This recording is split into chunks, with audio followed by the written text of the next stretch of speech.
Amor, mañana cuando estés en la iglesia, acuérdate de la Biblia.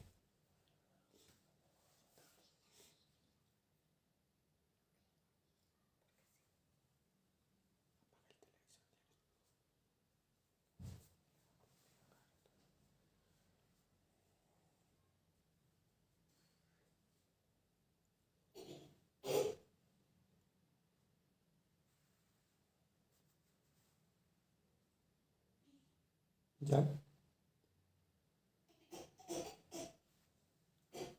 Vamos, hijo.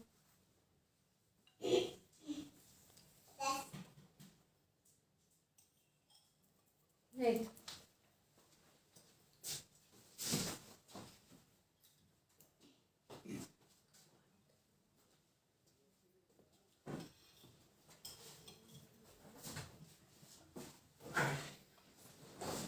Bueno, buenas noches hermanos, bendiciones, gracias por estar nuevamente ahí conectados.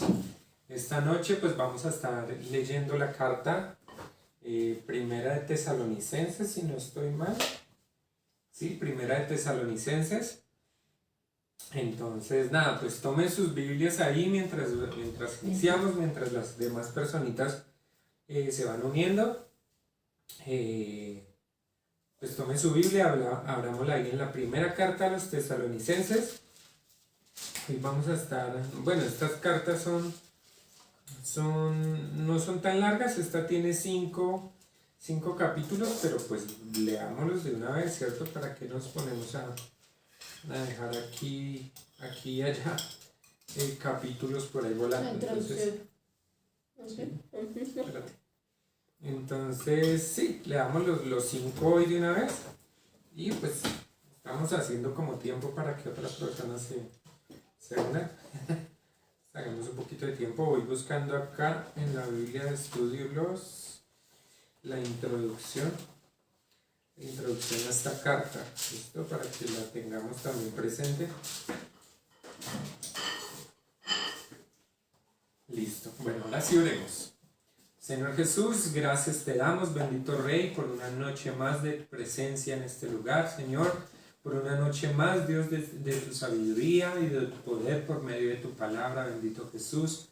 Te agradecemos, Dios, porque tú nos permites una vez más tener esta lectura bíblica, una noche más, Dios, un día más de vida que nos has regalado, un día más de bendición que nos das, amado Señor Jesús. Ayúdanos, Dios de la gloria, a leer tu palabra, a entender la sabiduría que tú has dejado escrita en esta carta, Dios, porque tú has inspirado esta palabra a Pablo, Dios, porque tú le has dado la sabiduría para inscribir todas estas instrucciones, todos estos mandamientos, todas estas cosas que debemos hacer, corregir, que debemos creer, bendito Jesús. Gracias te damos, Padre Santo, por todo esto. Bendecimos tu nombre y te pedimos que seas con nosotros en esta noche. Amén y amén. Bueno, hermanos, entonces, Primera de Tesalonicenses dice, datos esenciales. Propósito, fortalecer a los cristianos de Tesalónica en su fe y darles la seguridad del regreso de Cristo. Autor, Pablo. Destinatario, la iglesia de Tesalónica y los creyentes en todas partes. Fecha, alrededor del 51 después de Cristo, desde Corinto, una de las primeras cartas de Pablo. Marco histórico. La iglesia de Tesalónica era muy joven, habiéndose establecido solo 2 o 3 años antes de que se escribiera esta carta. Los cristianos tesalonicenses necesitaban madurar en su fe. Además, había un malentendido acerca de la segunda venida de Cristo. Algunos pensaban que Cristo regresaría de inmediato y otros por lo tanto se sentían confundidos cuando sus seres amados morían porque esperaban que Cristo regresaría antes. Además, los creyentes estaban siendo perseguidos. Versículo clave. Porque si creemos que Jesús murió y resucitó, así también traerá Dios con Jesús a los que durmieron en él. Personas clave, Pablo, Timoteo y Silas. Lugar clave, Tesalónica. Características particulares. Pablo recibió de Timoteo un informe favorable acerca de los tesalonicenses. Sin embargo, escribió esta carta para corregir sus conceptos equivocados acerca de la resurrección y la segunda venida de Cristo. Bueno, entonces ahora sí, comencemos con la lectura de Tesalonicenses. Dice, bueno, de pronto, lo voy a leer en esta Biblia, tiene un poquito los títulos diferentes, pero pues el demás texto es igual. Dice, fidelidad al Señor. Pablo, Silvano y Timoteo, a la iglesia de los tesalonicenses, en Dios Padre y en el Señor Jesucristo, gracia y paz sean a vosotros, de Dios nuestro Padre y del Señor Jesucristo. Damos siempre gracias a Dios por todos vosotros, haciendo memoria de vosotros en nuestras oraciones, acordándonos sin cesar delante del Dios y Padre nuestro de la obra de vuestra fe, del trabajo de vuestro amor y de vuestra constancia en la esperanza en nuestro Señor Jesucristo. Porque conocemos, hermanos amados de Dios, vuestra elección. Pues nuestro evangelio no llegó a vosotros en palabras solamente, sino también en poder, en el Espíritu Santo y en plena certidumbre, como bien sabéis cuáles fuimos entre vosotros por amor de vosotros. Y vosotros vinisteis a ser imitadores de nosotros y del Señor, recibiendo la palabra en medio de gran tribulación, con gozo del Espíritu Santo. De tal manera que habéis sido ejemplo a todos los de Macedonia y de Acaya que han creído.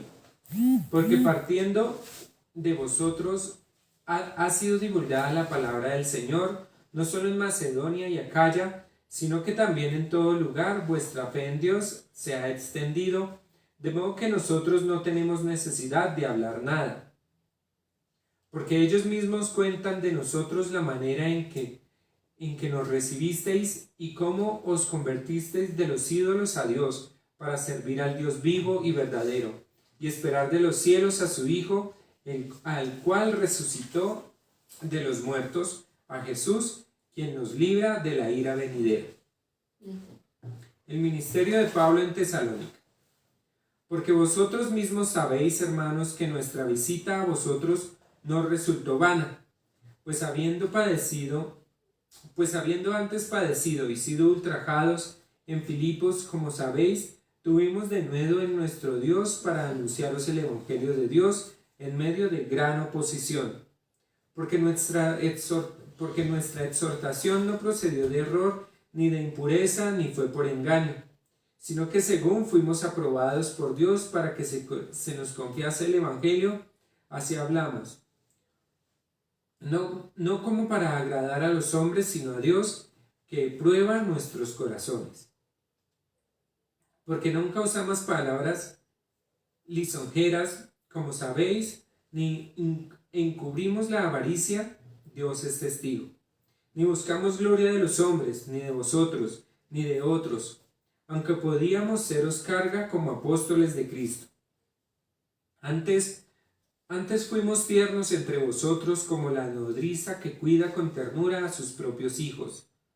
Tan grande es nuestro afecto por vosotros, que hubiéramos querido entregaros no solo el Evangelio de Dios, sino también nuestras propias vidas, porque habéis llegado a sernos muy queridos.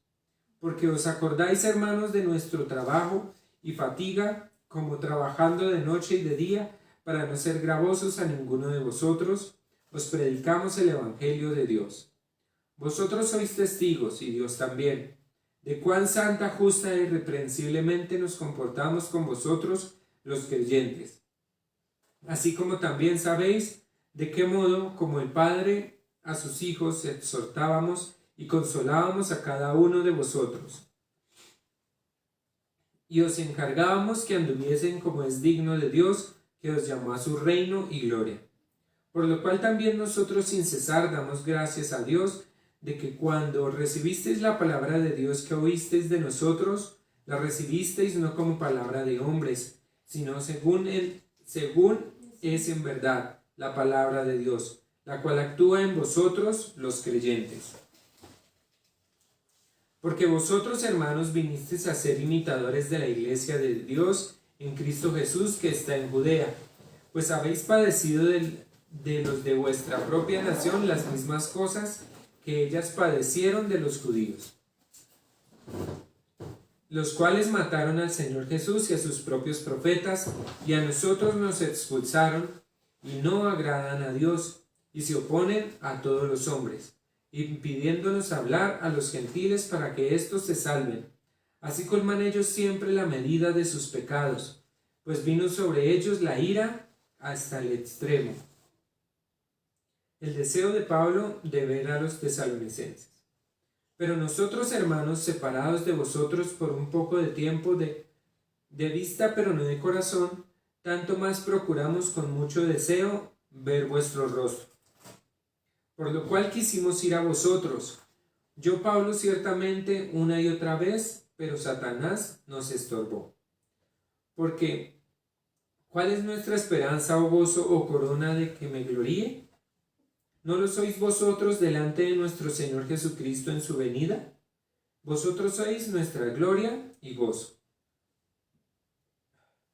Por lo cual, no pudiendo soportarlo más, acordamos quedarnos solos en Atenas.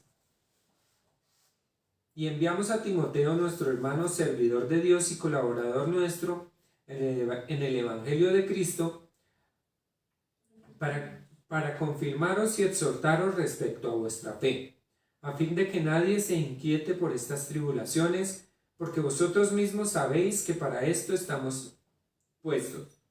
Porque también estando con vosotros os predecíamos que íbamos a pasar tribulaciones, como ha acontecido y sabéis.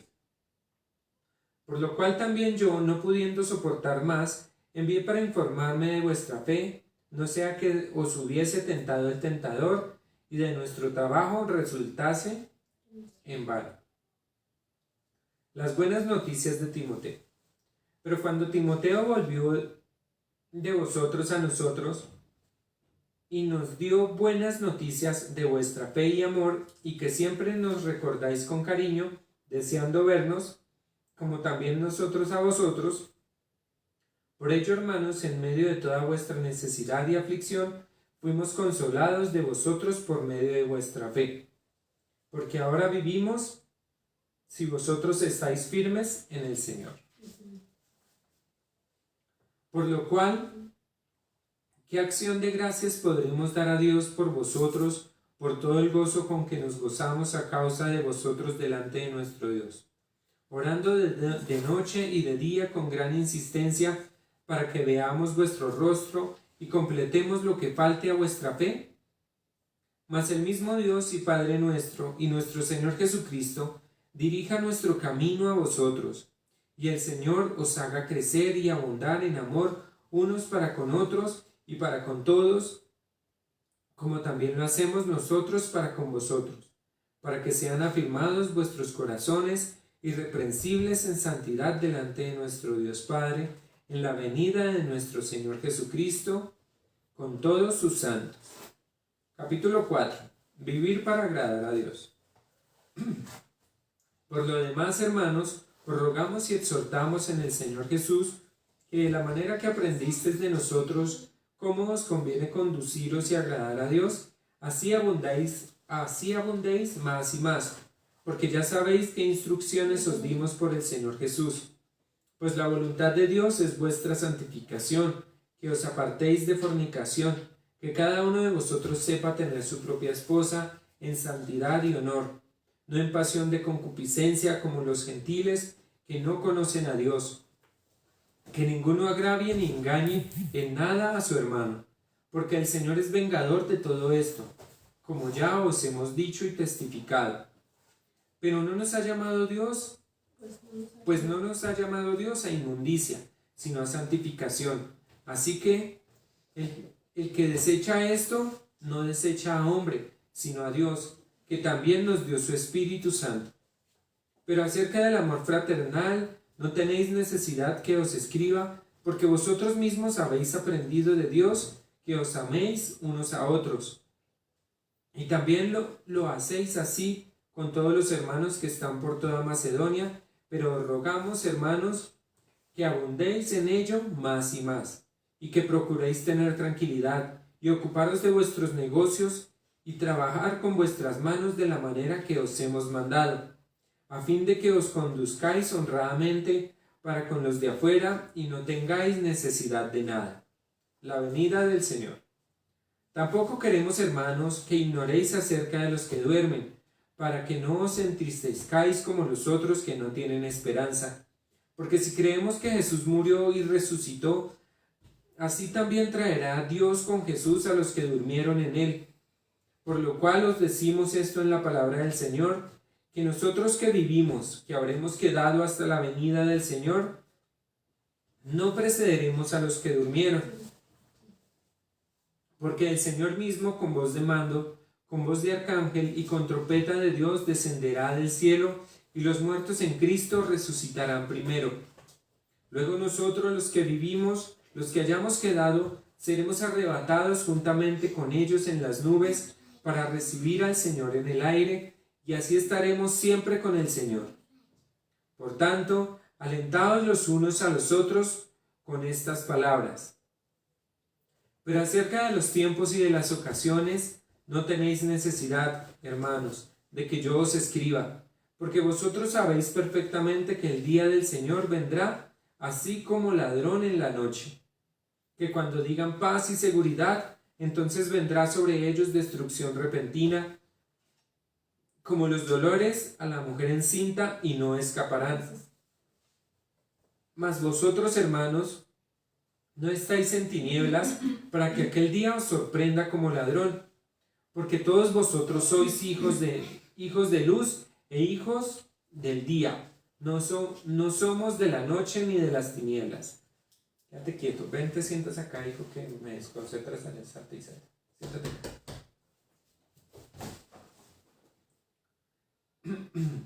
Por tanto, no durmamos como los demás, sino velemos y seamos sobrios.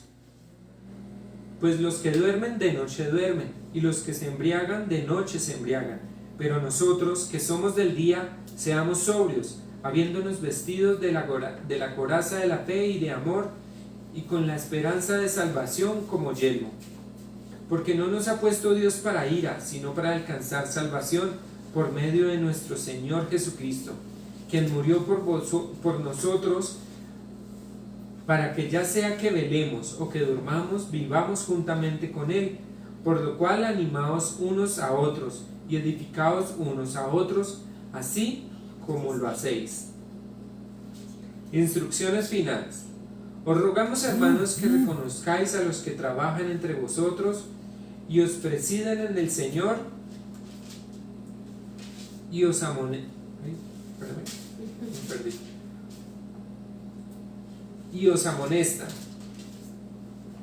y que los tengáis en mucha estima y amor por causa de su obra.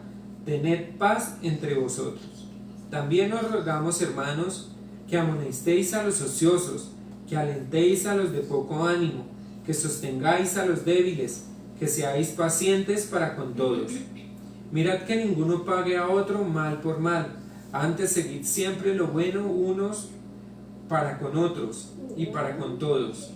Estad siempre gozosos, orad sin cesar, dad gracias en todo, porque esta es la voluntad de Dios para con vosotros en Cristo Jesús. No apaguéis al Espíritu, no menospreciéis las profecías, examinándolo todo, retened lo bueno, absteneos de toda especie de mal. Y el mismo Dios de paz os santifique por completo, y todo vuestro ser, espíritu, alma y cuerpo sea guardado irreprensible para la venida de nuestro Señor Jesucristo. Fiel es quien os llama, el cual también lo hará. Hermanos, orad por nosotros. Saludad a todos los hermanos con ósculo santo. Os conjuro por el Señor que esta carta se lea a todos los santos hermanos. La gracia de nuestro Señor Jesucristo sea con vosotros. Amén. Listo, hermanos, terminamos esta carta. Y bueno, es de pronto de resaltar los primeros, todo lo que fueron los primeros capítulos, es como Pablo hablando de la iglesia tesalónica, ¿sí? Lo que leíamos de pronto en la introducción, decía que esta iglesia era una iglesia muy joven, ¿cierto?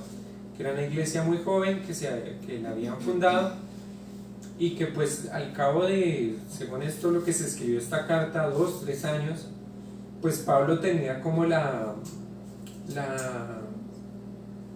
curiosidad de saber cómo iba esta iglesia, ¿cierto? Si era que, digamos, sí, ellos la fundaron y la dejaron con sus buenos fundamentos, pero pues obviamente ellos tenían que ir a otros lugares para seguir predicando la palabra. Entonces Pablo, a la vuelta de unos años, teniendo como la pregunta, uy, bueno, ¿qué pasó con los de Tesalónica? ¿Envió a quién? ¿A quién envió a Tesalónica? ¿A quién envió a Tesalónica? Envió a Timoteo, pues para ver cómo iban, ¿cierto?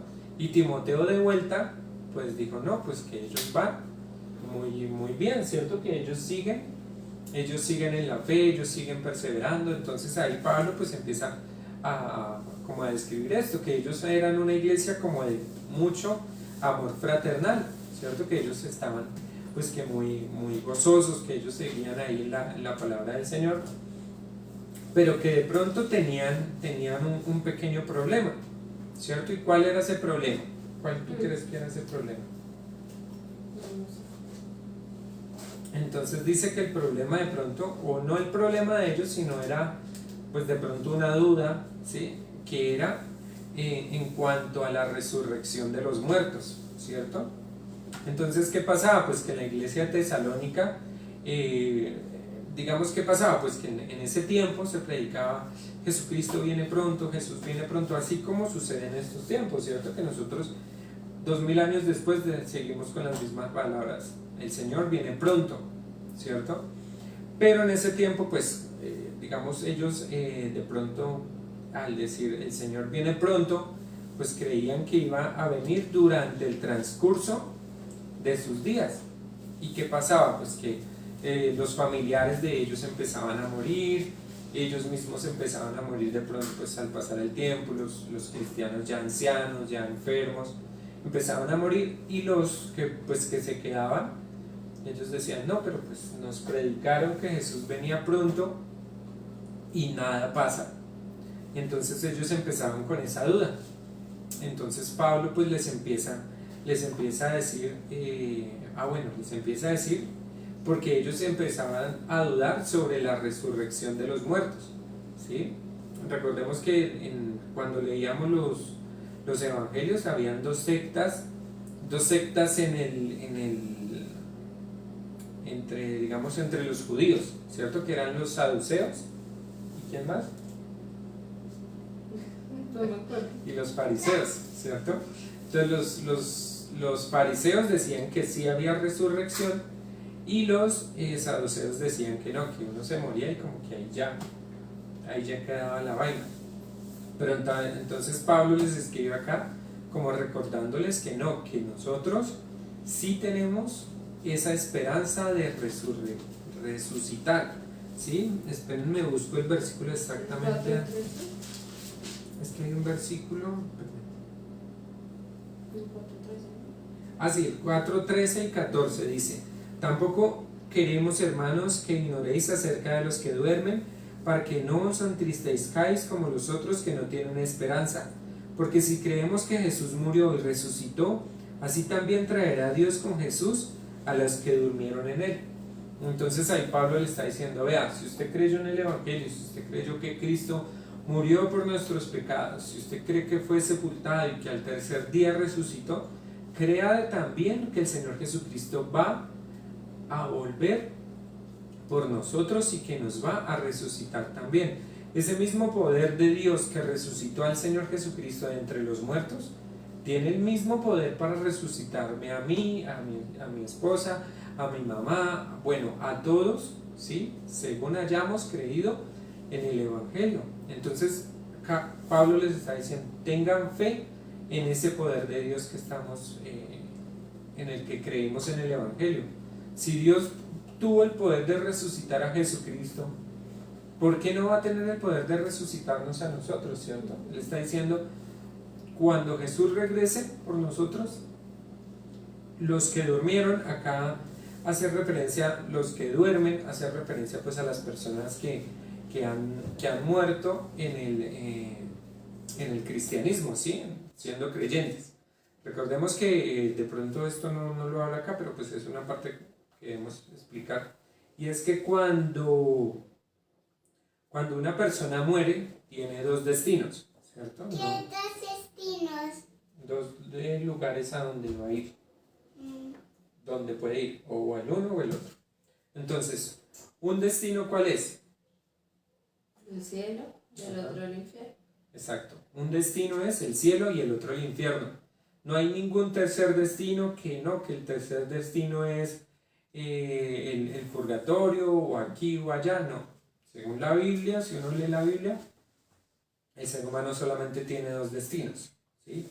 Y también es de aclarar que hay algunas personas, que creen que cuando los cristianos morimos, nos quedamos ahí dormidos en la tumba hasta que Cristo regrese, por este versículo, ¿sí? Porque ellos dicen, pues duerme, pues quiere decir que se queda ahí en la tumba, de pronto donde lo enterraron a uno, su espíritu, su alma queda ahí dormida. No, ¿sí? Porque recordemos que ya hemos leído en cartas anteriores de Pablo que dice que nosotros mientras estemos en este cuerpo, estaremos ausentes del Señor, ¿sí? ¿Qué quiere decir? Digamos, mientras nosotros estemos aquí en este cuerpo, no vamos a estar en la presencia directa de Dios, pero que cuando ya hayamos muerto, estaremos directamente ya en su presencia. ¿Esto qué quiere decir? Que cuando muramos, o para el cielo o para el infierno, ¿sí? El infierno pues para los inconversos, y el cielo en la presencia de Dios, vamos a estar allá pues con Dios directamente. ¿Qué va a pasar? Que cuando el Señor Jesucristo, recordemos que todos estamos esperando la segunda venida de Dios y del Señor Jesús, dice acá la palabra que cuando Él venga, ¿sí? Vendrá con todas estas personas que durmieron, que están allá en el cielo con Él, ¿cierto? Y todos seremos, dice que seremos arrebatados juntamente, y ahí, bueno, ahí va a haber algo que llaman así como ¿cómo es que se llama esto? No, estoy hablando es como la transformación de nuestros cuerpos, ¿sí? Que digamos en ese momento Jesús, digamos, a estas personas que murieron, Jesús les dará sus cuerpos nuevos, ¿sí? Sus cuerpos glorificados, y a nosotros, si estamos vivos, Dios quiera, estos cuerpos que tenemos serán transformados en cuerpos gloriosos, ¿cierto? Entonces, bueno, ahí Pablo les da esta enseñanza de que tengan fe, y así para todos nosotros, no solamente para ellos, porque lo que les digo, hemos venido predicando el Señor viene pronto, el Señor viene pronto, pero Pedro, en unas cartas más adelante, que dice que algunos tienen por tardanza el que Dios no haya venido, ¿cierto? Muchos le van a decir, no, pero pues vean, llevan 2000 años predicando que Jesucristo viene pronto, y nada que viene, ¿cierto? Nada que viene, pues yo no creo eso. Pero ¿qué es lo que pasa? Dice Pedro que la gente lo tiene por tardanza, pero ¿cuál es el verdadero motivo de que Dios no venga? Por su misericordia, que muchos lleguen al arrepentimiento. Exactamente, porque Dios está teniendo misericordia de la gente. Imagínense que hubiera venido hace, no sé, 20 años. ¿Cuántos de acá nos hubiéramos perdido si Dios, el Señor Jesucristo, hubiera venido hace 20 años? Yo creo que la mayoría de los que estamos acá nos hubiésemos perdido. Entonces, no lo tengamos por tardanza, sino que tengámoslo por misericordia. Cada día que Dios nos da, ¿sí? Tanto de vida como de aún no venir, ¿sí? Por su pueblo, es un día de misericordia. Los cristianos muchas veces, lo que les digo, claro, le pedimos Dios, ven pronto porque esto está terrible, esto está muy feo, pero sabemos que todas estas cosas tendrán que ocurrir antes de que el Señor Jesucristo venga, ¿cierto? Son primeras señales de, ¿cómo es que dice? Principio de dolores, ¿sí? Lo que llamamos la gran tribulación, que eso más adelantico se va a ver, que son 7 años de tribulación. Entonces vamos a empezar a ver todas estas señales. Vamos a empezar a ver más terremotos, más hambres, más guerras. Mucha gente dice, no, pero es que guerra siempre ha habido, hambre siempre ha habido, terremotos siempre ha habido, pero nunca en la intensidad que se ha empezado a ver en estos últimos, en este último siglo. En este último siglo, digamos, todo lo que han sido terremotos se ha multiplicado muchísima cantidad de veces de lo que había antes. Lo mismo las guerras, vemos ahorita en Colombia también con esto del paro y todo esto, son señales de que todas las economías del mundo están cayendo, están en quiebra, y en algún momento va a pasar algo que detone en el mundo la venida del anticristo, que será el que dirá que él es Dios y que él puede arreglar esto y aquello, y pues, o sea, yo todo esto lo veo como señales, no sé de pronto ustedes, hermanos, pero son señales, ¿sí? De que estemos nosotros ahí vigilantes.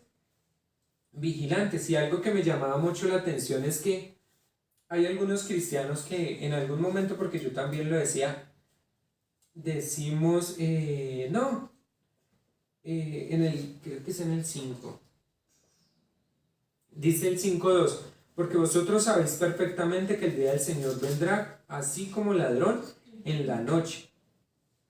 Entonces muchos dicen, no, pues es que el día del Señor nadie lo sabe. Es verdad, nadie sabe el día, ni el mes, ni el año, ¿cierto? La palabra dice que nadie lo sabe. Pero ¿qué pasa? Ahí dice, así vendrá el ladrón, como ladrón en la noche. Pero más adelante dice, mas vosotros, hermanos, no estáis en tinieblas para que aquel día os sorprenda como ladrón. ¿Qué quiere decir esto? Pablo nos está diciendo, Dios, el Señor Jesucristo, vendrá como ladrón en la noche, pero ustedes que son cristianos, ustedes que tienen la palabra, no están en tinieblas. Ustedes tienen la palabra profética de Dios que les está mostrando las señales, ¿sí? Para cuando Él vendrá, para que no nos coja desprevenidos como, ¿sí? Al mundo que no conoce de Dios, la venida del Señor Jesucristo probablemente los tome de sorpresa, pero a nosotros no, porque no estamos en tinieblas. Nosotros tenemos la luz de la palabra, y la luz de la palabra a nosotros nos muestra tanto las señales allá con Israel, ¿sí? Que el pueblo, digámoslo así, muchos dicen que la brújula, no, bueno, que Israel es como el país donde uno puede ver el reloj de Dios profético, ¿sí? Entonces vemos que en Israel hace 100 años, Israel no estaba considerado nación, no tenían un lugar donde vivir. En 1947-48 le dieron el lugar a Israel nuevamente para vivir. Entonces ahí se empezaron a cumplir más y más profecías, y estamos viendo todo eso. Entonces lo que debemos saber es que el día del Señor no nos puede coger a nosotros por sorpresa. El Señor nos ha dado cantidad de señales acá en su palabra que vamos a ver antes de su venida. Por eso nos dice, ustedes no están en tinieblas. ¿Que no sabemos el día? Claro que no sabemos. Nadie puede afirmar. No, el que le diga a usted, el 21 de diciembre del 2021 viene el Señor Jesucristo, le está mintiendo. El que diga viene en 2021, probablemente también le esté mintiendo. ¿Sí? No podemos poner un año, no podemos poner un mes. La gente puede hacer cálculos y decir, yo creo que el Señor Jesús viene en el 2021. Pero no se puede afirmar nada de eso. El que le afirme a usted, Así como pasaba en un pastor allá en Barranquilla, ¿no? ¿Sí era en Barranquilla o en Cartagena? Que él se puso a ponerle fecha, creo que fue en febrero. Eso pasó en febrero. Creo que fue en febrero. Un pastor allá en Cartagena empezó a decir, no, que, digamos, el 28 de febrero. El 28 de febrero viene el Señor Jesucristo, vendan sus casas, vendan sus carros, vendan todo lo que tienen, porque el Señor me reveló que viene el 28 de febrero. ¿Y qué pasó el 28 de febrero? Pues nada, el Señor no vino. ¿Y qué pasó con toda esa gente? Pues muchos se quedaron sin casas, muchos se quedaron sin trabajo, sin carros, sin nada. ¿Sí? Entonces, eso le pasa a la gente, ¿por qué? Por no leer la Biblia, por dejarse creer de toda la gente que dice, es que Dios me reveló, es que Dios me mostró, es que Dios me dijo, es que Dios esto. No, nosotros debemos creer, es en la palabra, la luz de la palabra. Si está en la palabra, lo creemos, si no está en la palabra, no lo creemos. ¿Listo? Esa es la regla que debe tener todo cristiano. Si está en la palabra, es la verdad. Si no está, pues no. ¿Listo? Entonces, eso, hermanos, debemos saber que nosotros tenemos acá la luz y que pues el día del Señor no nos vaya a coger a nosotros ni durmiendo ni desprevenidos. Así como el ladrón llega en la noche y uno no sabe en qué momento lo van a robar. Dios nos da ese aviso. Dios nos da acá la alarma. Nos ha dado en su palabra la alarma como para decirnos, hey, yo vengo pronto. No nos dice el día, no nos dice la hora, pero sí sabemos que cada día está más pronto. Y así lo seguiremos predicando hasta que o nos muramos o hasta que el Señor Jesucristo venga. Amén. Bueno, vas a... Bueno, entonces oremos, hermanitos, para quedar despedidos. Señor Jesús, bendito Dios, gracias te queremos dar una vez más en esta noche por la sabiduría de tu palabra, Dios, porque sabemos que tu venida está pronta, Dios. No sabemos el día, no sabemos la hora, no sabemos el año, Señor Jesús, pero por todas las señales que están escritas en tu palabra, Señor, sabemos que será pronta. No sabemos si tal vez en 1 año, en 2 años, en 10 años o en 20, Dios, pero sabemos que está pronta, Dios. Esperamos tu venida, amado Rey, porque las cosas en el mundo en este momento están cada vez más difíciles, Señor, y sabemos que cada día serán peores, cada día se verán más cosas terribles, más levantamientos contra tu palabra, que es lo que se está viendo más recientemente, Dios, pero te pedimos que seas tú fortaleciendo nuestros corazones, nuestros espíritus. Danos de tu poder, bendito Rey, para poder avanzar, Señor. Danos la sabiduría para que este día no nos coja tal vez durmiendo sin estar vigilantes, sino que podamos estar ahí pendientes, Dios, en esa vigilancia de ver en qué momento vas a llegar por tu pueblo. Bendecimos tu nombre y te pedimos que guardes nuestros pensamientos en esta noche, nos ayudes a dormir de la mejor manera, Señor, en paz y descansados, sin ningún dolor corporal. Guárdanos de todo lo malo, perdona nuestros pecados, amado Rey, y guíanos por el buen camino. Bendito y alabado seas tú. Amén y amén. Bueno, hermanitos, muchas gracias por haber estado ahí conectados. Nos vemos mañana sábado 8 de la noche. Dios los bendiga. Bendiciones, iglesia. La almuerzo de la iglesia. Ay, sí, y el almuerzo de la iglesia. ¿Cómo es el almuerzo de la iglesia? A ver. Chuleta de cerdo. Chuleta de cerdo. Arroz. Yuca frita. Chorizo. Y un delicioso jugo. Delicioso de jugo. Hasta las 9:00.